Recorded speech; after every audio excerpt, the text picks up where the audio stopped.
హైదరాబాద్ బంజారాహిల్స్లో కలకలం చెలరేగింది. కేసీఆర్ నివాసం ముందు ఎల్బీ నగర్కి చెందిన ఒక మహిళ ఆందోళనకు దిగింది.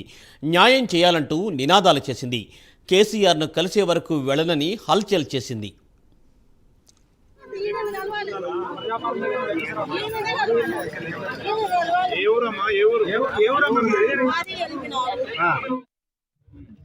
ఆయన గెలిపించినప్పుడు ఆయన్ని అడగకుంటే ఇంకోని అడిగిస్తాడా? ఆయన్ని అడగాలి. ఎవరైతే గెలిపించినా ఆయన్ని అడగాలి.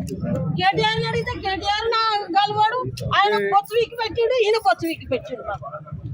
అని మంచిగున్నాము పోయి కలవడానికి ఒక్క సమయం కూడా ఇయ్యలే. ప్రగతి భవన్లకు వచ్చి కలిసింది కేటీఆర్ సార్. గంగేట్ల సంఘము 100 మంది వస్తే కూర్చోండి అన్నాడు, అట్లా పడిపోయి కూడా సాయం చేయడు ఆయన. ఇంతవరకు ఏంది? మేమేమో ఆయన తిరుగుతాం, మా నాయకుడు ఆయన నాయకుని చుట్టూ తిరుగుతాం.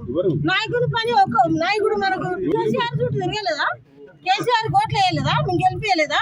పనులు చేస్తేనే కదా. ఎన్ని పనులు చెప్పి కలుస్తాడు. మంచి చెడ్డ మనకు ఒక తండ్రిగా ఉన్నప్పుడు ఒకరికి ఇల్లు ఇయ్యడా, ఒకరికి మంచి చెడ్డ చూడడా, ఎన్నడూ పట్టించుకుంటాడు. ఓట్లేసి గెలిపించినాం కదా ఆయనని. ఆయన గెలిపించినప్పుడు ఆయన్ని అడగకుంటే ఇంకోని అడిగిస్తాడా?